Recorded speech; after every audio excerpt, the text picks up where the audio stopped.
రేపే మహాశివరాత్రి అండి.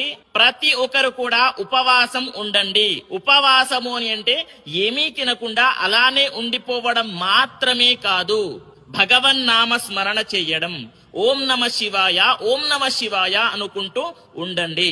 ఇప్పుడు నేను చెప్పేటటువంటి పరిహారం ఎవరైతే చేస్తారో వాళ్ళకి ఎటువంటి దోషాలున్నా సరే తొలగిపోతాయి. ఎటువంటి గ్రహ దోషాలున్నా సరే మట్టుమాయం అవ్వాల్సిందే.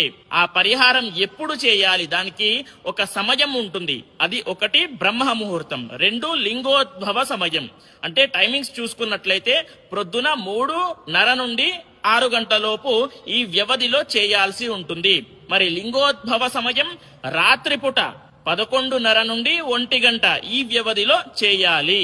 అదే విధంగా ఆ పరిహారం ఏంటి అని అంటే రుద్రాభిషేకం. ఎందుకు రుద్రాభిషేకం అంత పవర్ఫుల్ అని అంటే నమక చమక అధ్యాయాలతో చేస్తారు.